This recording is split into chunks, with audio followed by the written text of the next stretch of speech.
in the last 5 years have just gone really internal and looked at how I was being programmed and how I could step out of the programming to really become the creator of my life.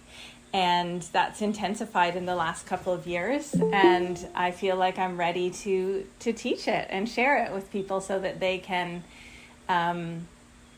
apply it in their own lives. So I think that there's a chat option. If you have anything that you want to pop into the chat while we're talking, then please go ahead. I will call on you to do that. But I want to just begin by acknowledging my teacher, Kaya Usher, who really, really, really has helped me see programming and how it works, and her teaching has helped me get into this position to where I am today. So thank you, Kaya. And thank you guys all for being here. I know that some of you, this is familiar information. Information doesn't feel like the right word. It's familiar remembering for some of you, but for some of you it's brand new, and I think you just got a nudge to come, and I'm really excited to share it with you. So I want to just share my screen for a minute, and because I'm a teacher, and a teacher, that's programming. I spent a lot of years in the teacher programming, and there's still a little bit of me, of that in me, but so I'm going to share my screen because I just have a couple of slides ready for you. This is the webinar. We're going to learn about human programming. I wrote this little webinar ad, and I was like, I guess it's human programming because it's not computer programming. And after I made this ad, I Googled human programming, and it actually is a thing. So I just think it, for multiple reasons, it's not discussed, but I think it's really up and coming. So a couple of memes that I saw that I thought really applied. My friend Lisa, who's here tonight, shared this one, and this is a good one. You were not born to just go to work, pay bills, and die. That's one program, but you were born to live. Life is not a to-do list. It's a to feel, to experience, to express journey. It's time to feel fully alive. Begin now. So that was, that's why we're here. I thought that was perfect. And then this one the other day I saw, and I thought that was good too.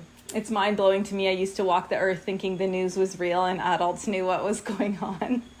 So those of you who know me know I have a sense of humor, and I thought that was funny. Okay, so this is what we're going to cover. How did I get out of programs, which I kind of already went over. Who programs us? Signs of a program, examples of programs, and then how can we step out of programs, or what are our next steps? So that's it for my slides, because I feel more comfortable teaching this way. So, okay, so first of all, let's jump in with who programs us.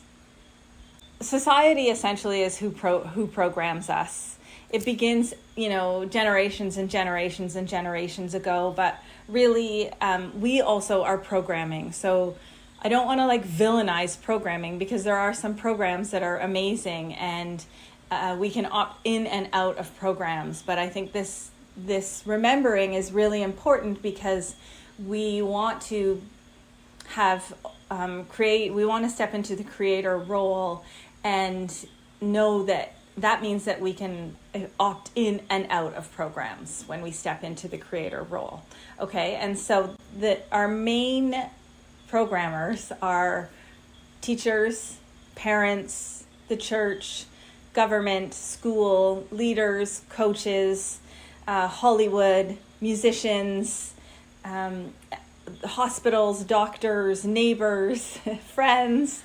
Everybody basically has the opportunity to program us. But there's some who over the years have taken advantage of humans and started programming us in ways that really aren't how we were meant to be while we were here. So we're going to kind of dive into that today. But if you think of Hollywood, you think of how influential they are or have been. I think that system is crumbling, but that importance is crumbling anyways. They are massive programmers of humanity, because they get us programmed to be comfortable with things and ideas and topics and relationships and like the 9 to 5, the family roles, anything that is an Oscar kind of leading movie. You can get a hint at what programming they want you to get from those movies that are coming. Coaches and teachers program us, and there's not always ill intent in programming. That's really important. Sometimes people don't even know that they're programming. Our parents, sitting around, we get an idea of what a family is through the programming of our parents, and that's done out of love, so it's not always out of ill intent, but we become programmed and don't even stop to think, oh, maybe I don't want to live that way. We just keep going like this and like this and like this. And what this remembering is going to help with is that for us to go, hang on a second, I don't want that, so I'm going to opt out of it. Or hang on a second, I do want that, so I'm going to opt into that. Those of us who are parents, we're programming our kids. We've already programmed our kids. By the time you're 7 years old, most of the programs are already in. And so it's kind of like we've all agreed over the generations to program each other. But now we have this remembering, and we're going to change the way we do things. So that's who programs us. Examples of programs. So if you have one that you can think of, please feel free to throw it in the chat. But I just brainstormed a bunch that have come into my awareness over the years. And the first real big one, I think, was parenting, the parenting program and how to raise your kids. Because my son, he just when he arrived, he was like, we're going to do this differently, Mom and Dad.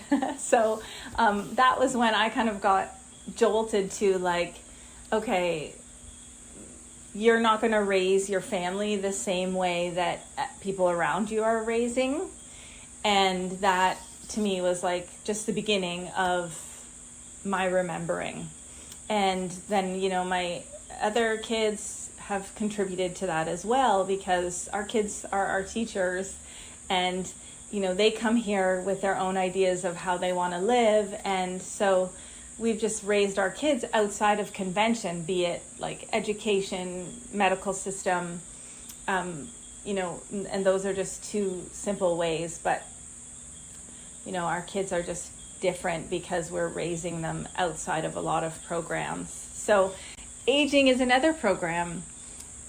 We think that as we get older, you've got to fill in all these blanks of things that are happening to you that you can no longer do, things that are happening to your body, and that begins very early, the aging program, because it's kind of like you get to go until you're like 18, 20, and then the aging program comes in and we start to be like, oh my gosh, I'm going to be 30 soon, and oh my gosh, I'm 40, oh my gosh, I'm 50, oh, that means that you've got this, and this is what's happening to you, and you won't be able to do that, or you're getting out of bed now. And so what happens is we just hear that because it's all around us, and we just take it on.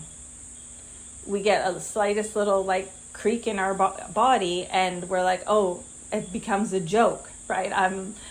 It must be because I'm 50, So the aging program is one that I've decided I'm going to opt out of, because I'm not going to age into not being able to do the things I love to do. And that's a big one. The aging program is a big one. It has multiple layers. Another one that I really found fascinating when it hit me a couple of years ago was the menopause program. This is a big one, and I think because I'm a nutrition, like I have a nutrition background, I am passionate about the menopause program, and also because I'm at the age that I'm in menopause, and so are the women around me.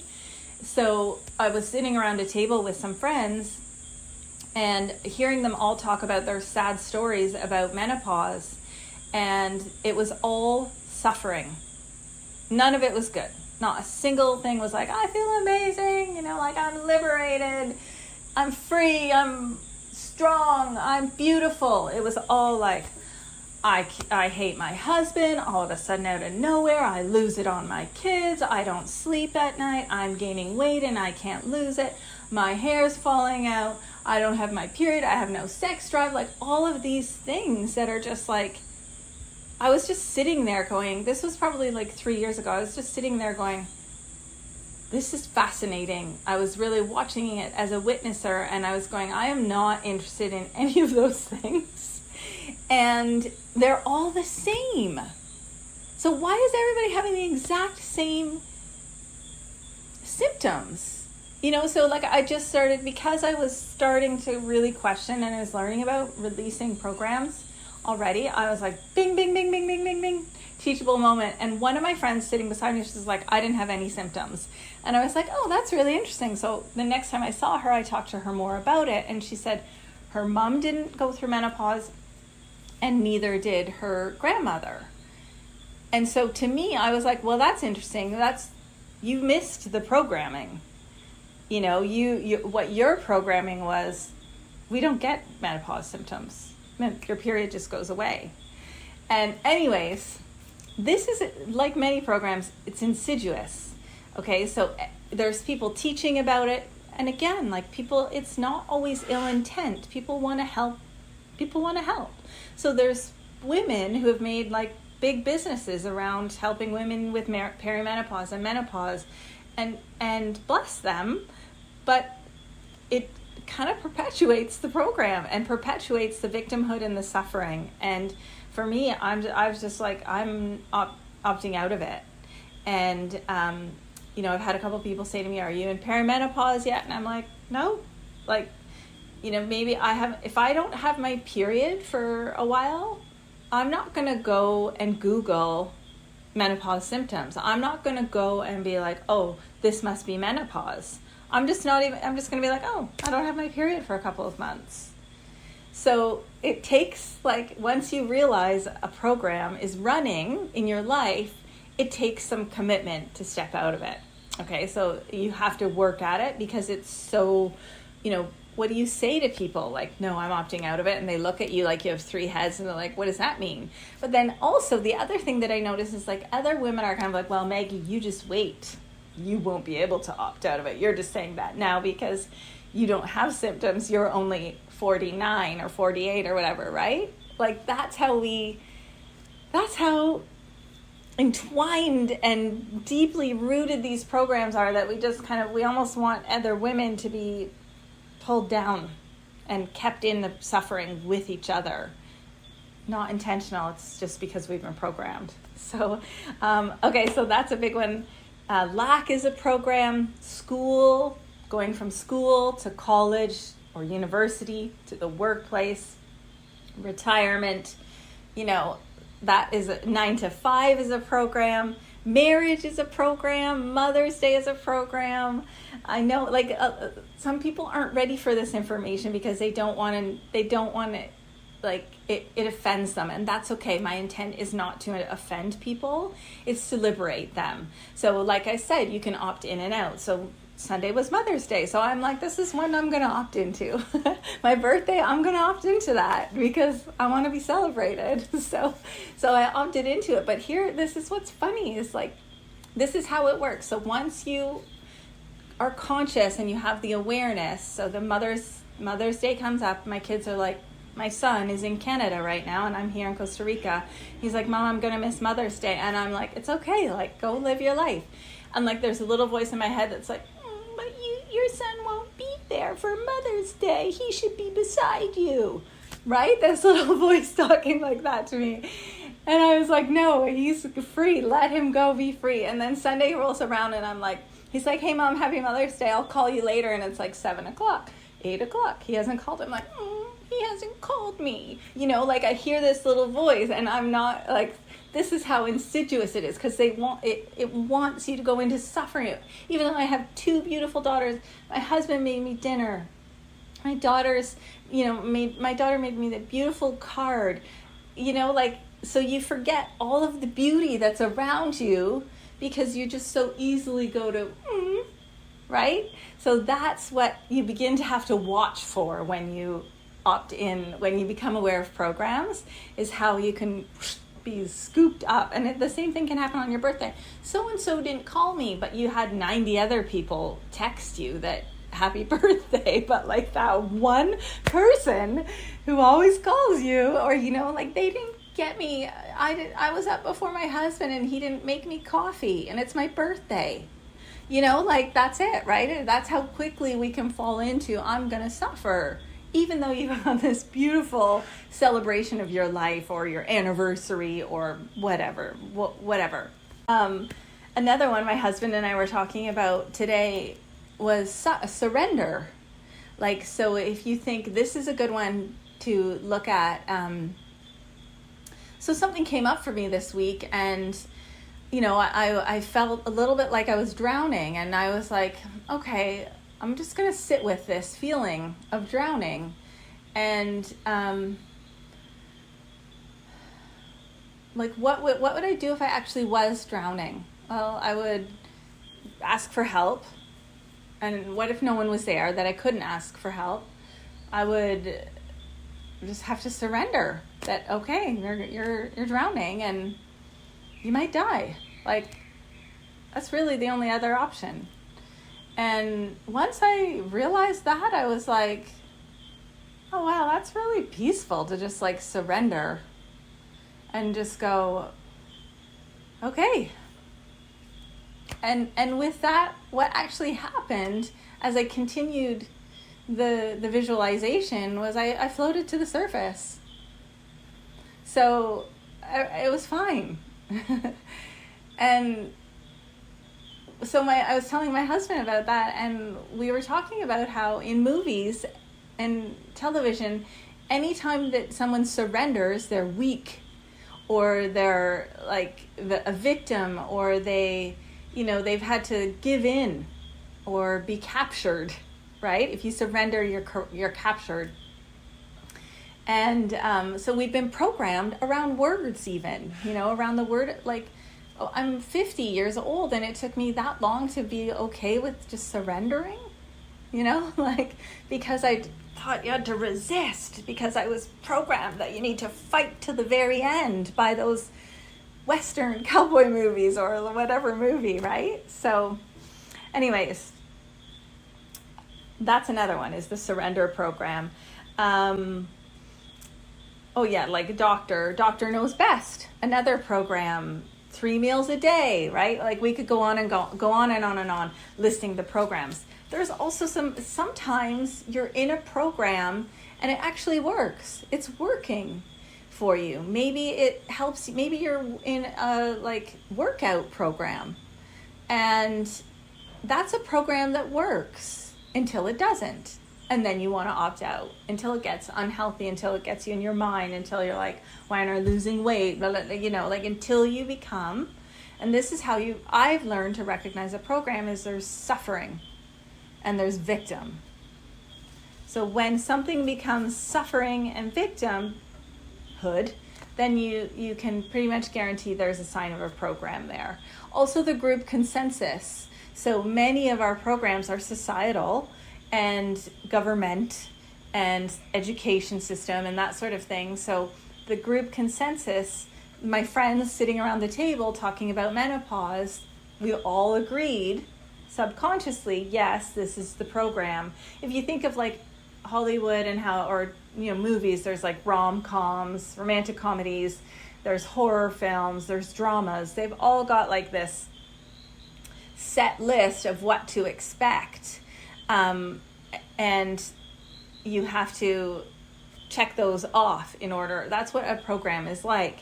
So the menopause program, did you have sleepless nights? Yes. Do you have hot sweats or hot flashes? Yes. You know, it's like checking a list. So anything that you can just check a list off, that's a good indication that it's a program too. There's also the idea of should.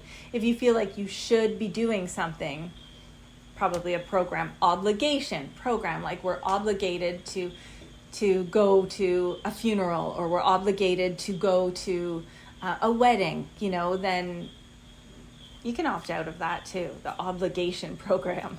So, okay, so those are the signs that I see as signs of a program. I wonder, does anyone have any programs that they see running or questions that they want to ask? I think you put your hand up. See raise hand. Or maybe you don't raise hand. Maybe you just unmute yourself. I would love to hear, like, is this a program, Maggie? Like, what is this? Or maybe what's any question you have? Lisa. I think a really huge program that probably, I want to say affects women more, but probably not actually, is like self-esteem. Mm-hmm. So when you were talking about the media, like there's an absolute image that is out there that is portrayed that we should all look like. And anybody who doesn't, then you can be in suffering, and, you know, because you're just constantly comparing, and it's a huge, I think, program. Yes, you're right. And if I think back to when I was young, all of the magazines, the teen magazines, like, were these programs that I was either designed to fit into or not. I didn't fit into them exactly. And that's where it started, that program, you know, of like, you need to look this way, and you need to wear this makeup, and you need to do your hair this way. And Paula just said in the comments that stereotypes, that's anything's a stereotype. That's a stereotype is like a program. Nicole, did you want to say something? I did, but Margot doesn't want me to. Oh, shoot, Margot. I was going to say, I feel like I'm in a huge program of motherhood. Yes. Like, that is like, my kids don't sleep, and everyone is like, oh, that's the worst thing, whatever. And I'm like, I don't know, that's just motherhood. For sure. Yeah. But yeah, you can really opt into the stories and, like, the bad days and the XYZ, or you just go on with your day. Yeah, like the sleep training program, right? So, absolutely. Yeah, that's a big one. Yeah, we clearly don't do that. Yeah. Yeah, no. There's a mom here that I have come to know, and she's opted out of the motherhood sleep program thing, and like her baby, her baby's always in her arms, but she's one. But like, it's now that I'm where I am, I'm like, it's fleeting. Like, it's so fleeting, and it almost feels like, you know, I remember when I tried to sleep train my son, because I thought that was the program. That's what you do. You sleep train your kid. So there's good Maggie, so, you know, like marching along. And he was like, you're not sleep training me. There is no, like, he got worse. Like, they're like, by the third night, you know, they'll only cry for however many minutes. But Colin went the other way, and I was like, okay, I hate sleep training. I'm not meant to sleep train my kids. I am meant to co-sleep, you know? So, like, that's right. Like, the motherhood program is a big one, and it puts so much shame and guilt and everything on us. Like, even if you think of something like postpartum, you know, is that just simply because we aren't, of the motherhood program, we aren't allowed to lie in bed with our babies and be nourished with our newborn babies, so we get programmed out of this stage that is meant to be just you cocooning and cuddling in, you know? So, yeah, big one. Okay, Jane, do you want to go next? Well, back to motherhood. You know what I found was the hardest thing was the breastfeeding. Yes. I was very lucky that I could breastfeed, but I have so many friends who couldn't, and they felt awful about it. Yeah. And so I find nowadays they're more like, I know breastfeeding is it used to be breast is best, but now they're saying fed is best, which I think is kind of important because some people just can't do it. Yeah, it can be, and then mom guilt is the worst. Yeah, and that's what mom guilt can only come from being in a program, really, you know, like where you feel obligated to do something. So, yeah. Mm-hmm. Good one. Okay, and Becky, did you want to say something? I was going to go off of the motherhood topic and go to parents. That's where I'm at right now, is this interesting, like, being in the daughter and almost just feeling stuck there and like a little kid. It's weird. Right, but you're an adult. Yeah.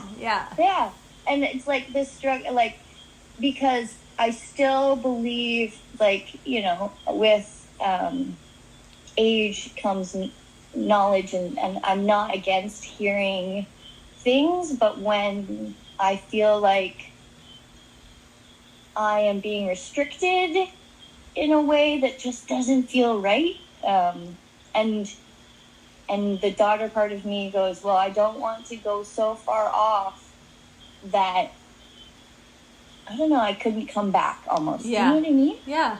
Oh. Yeah, because so you're like, I'm an adult raising my family, but they're still treating you like their kid, is what you mean.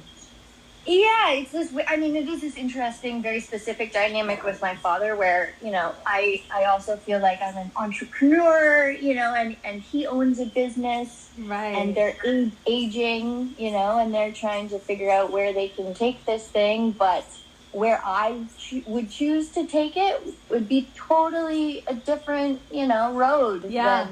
With them, what you can recognize there is that might help you is they're programmed and they don't know it. Right? And so I do find moments where I am feeling exactly what you just said, and I have to just kind of sit there and smile. Yeah. And, you know, like, it's this realization that they might never get there. Yeah. And that they just didn't choose to do that this go round. Yeah.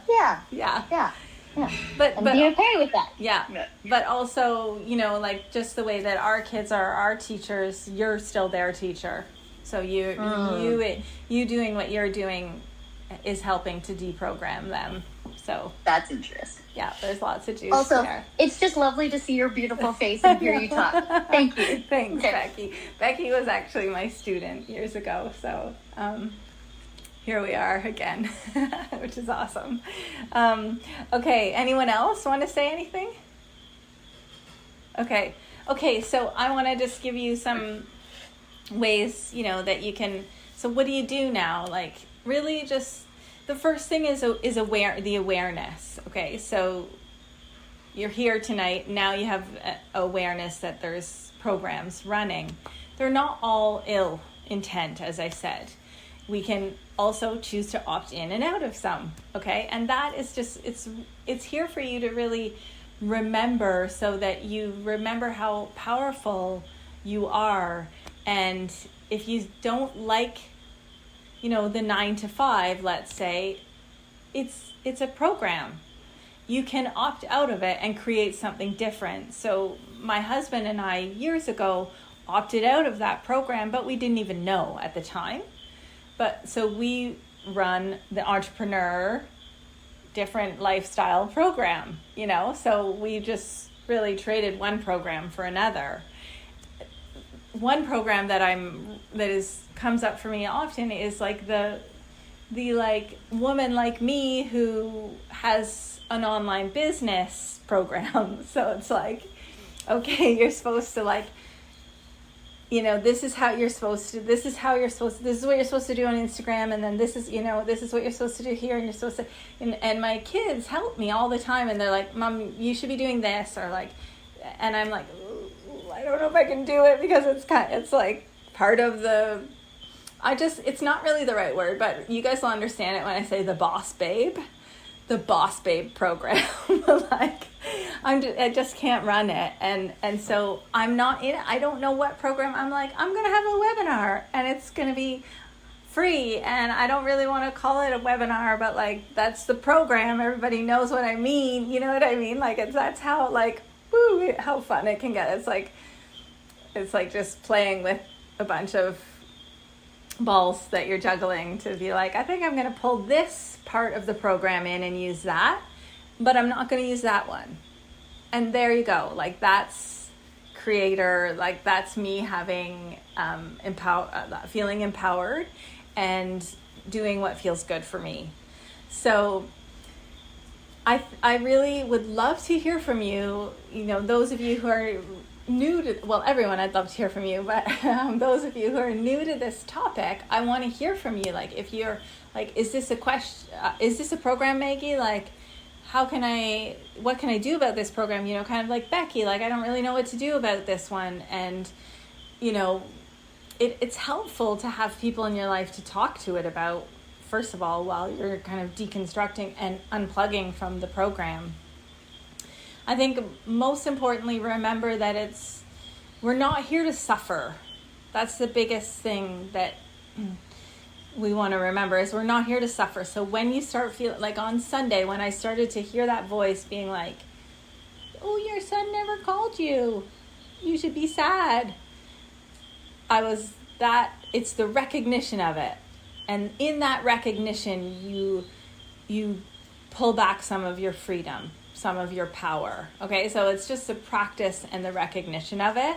And even just by the mere question, is that a program? Then, like the sun being bad for you, the sun causing cancer, is that a program?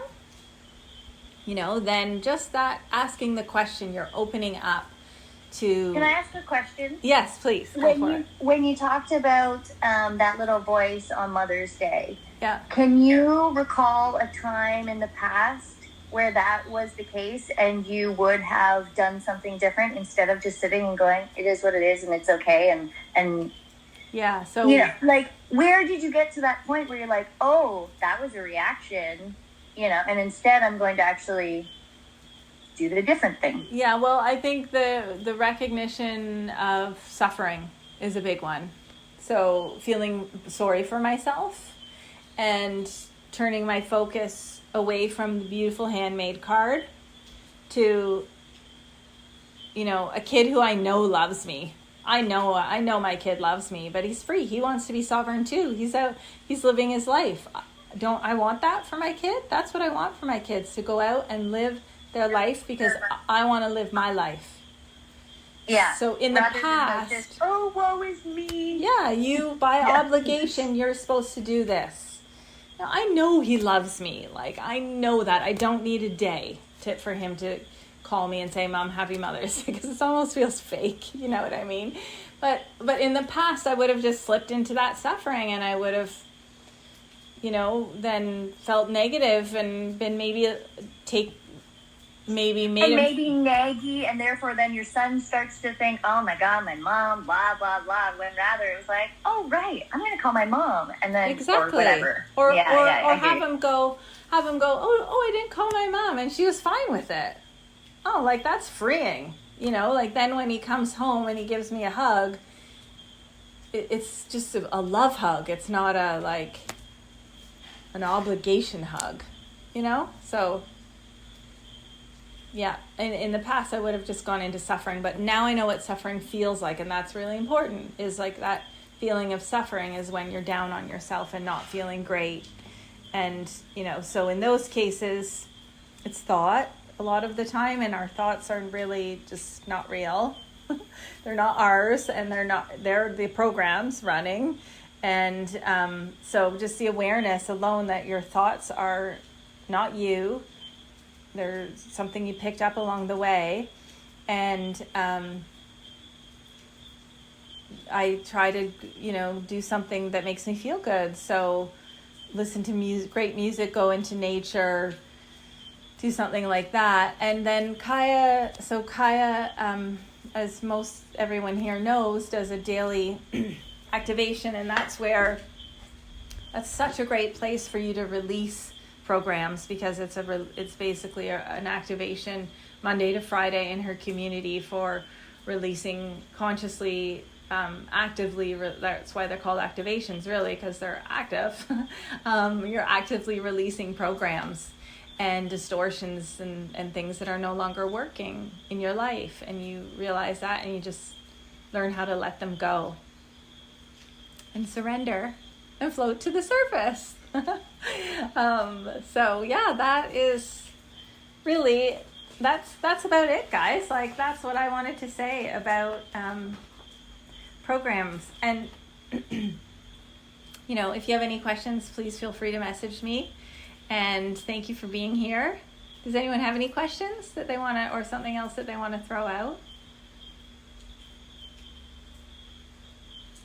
So can I share one thing, Maggie? Yeah, please. Is that the biggest programmer and the most powerful program in our life is ourself. Yes. Right? So you're choosing your superpower of choice.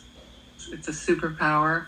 When that voice comes, or whatever it is, and you recognize it, that's how powerful we are, because we can agree to take on, or we cannot. Yeah.